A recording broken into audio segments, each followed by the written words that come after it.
Hello there, and welcome back to War Thunder.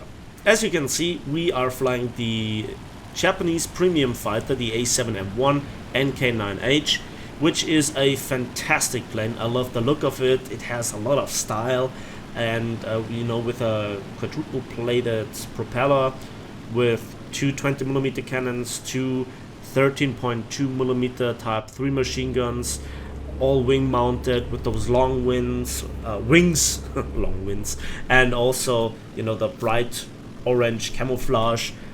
It's a good looking plane. How does it perform? Well, it's actually a pretty nice plane. It climbs well, it turns well, it can do dogfighting, and I took it out. This was actually the first battle that I took it out in a while. I thought to myself, well, just go for a relaxing flight, and let's see if the plane is still going, if the plane is still worth it.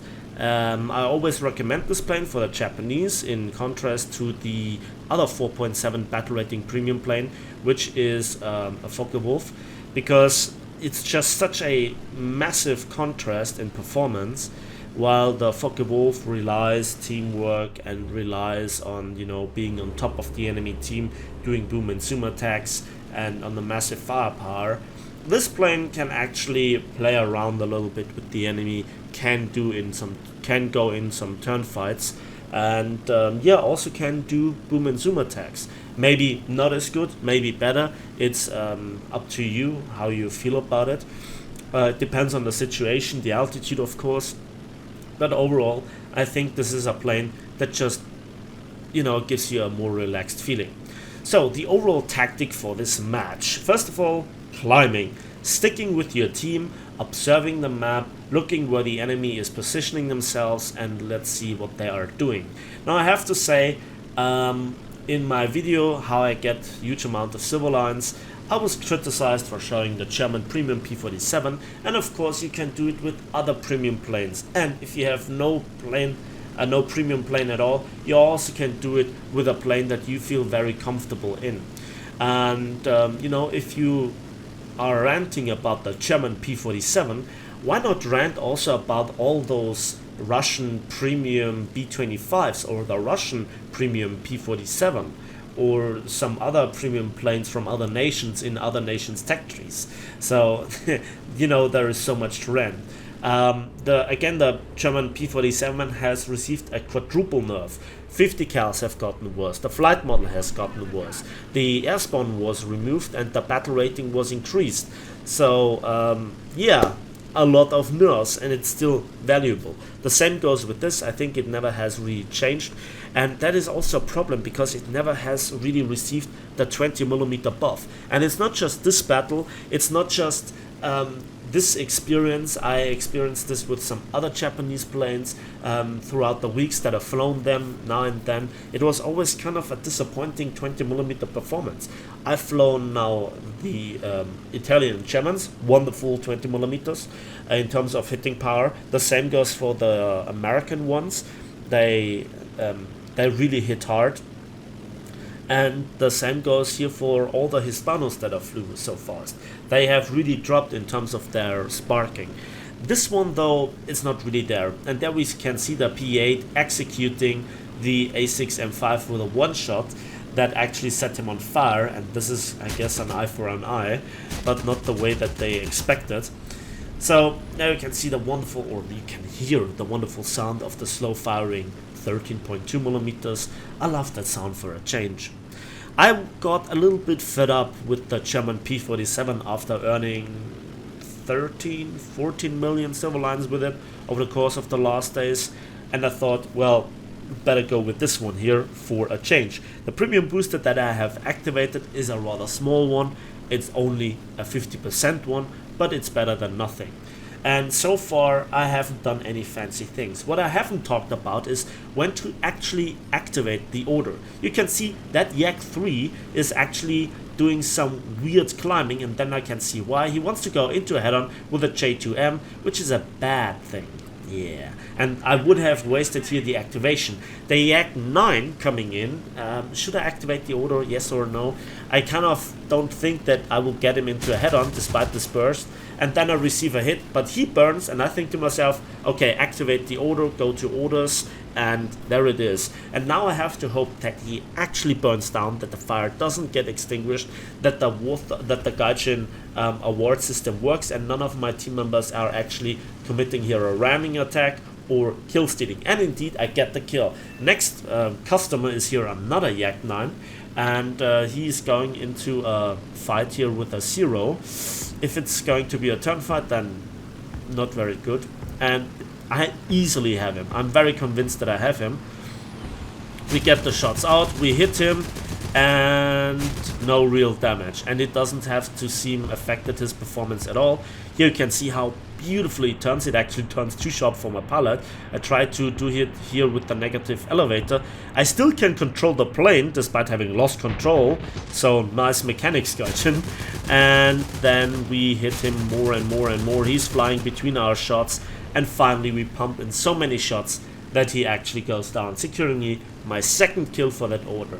Now I have to make a decision. Where do I go? Do I go for the B25? Unlikely that I get him. Or do I get for the SU6 that I just saw for a brief moment, ground attacking? Which I also doubt that I get him. Now he's already dead. I call out attacking the B25, but I saw that he was on fire just a split moment later. I have massive engine damage, but there are not that many enemies left. So that was not the world's greatest optimum result here. It's not an ace, and I doubt that it will be one. And I, quote unquote, have only 2 kills.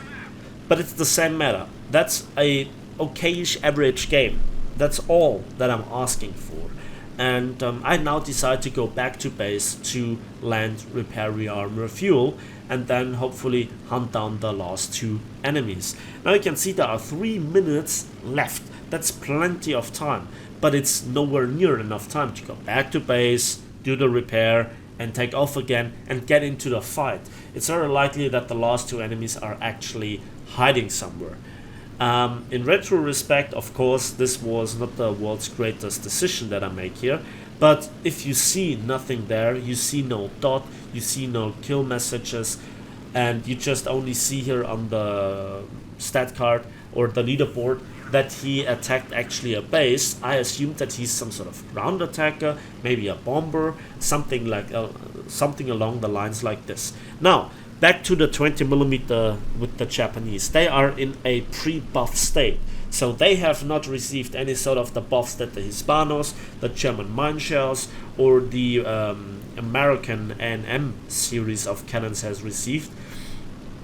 And that is really bad, because at the end you rely on cannons, and they are just so underwhelming. They are not useless, but you need to get in so many hits. And while you're a good turn fighter, while it is relatively easy to keep the enemy in front of you, that's just annoying. Now, I bleed the speed, drop the landing gear and the landing flaps, and then I see the Russian premium P-47 coming in at low altitude. He's looking like doing a suicide run. I try to power up my engine again and, you know, get the landing gear in and the flaps, and look at how difficult it is to turn at that low speed, at that low altitude.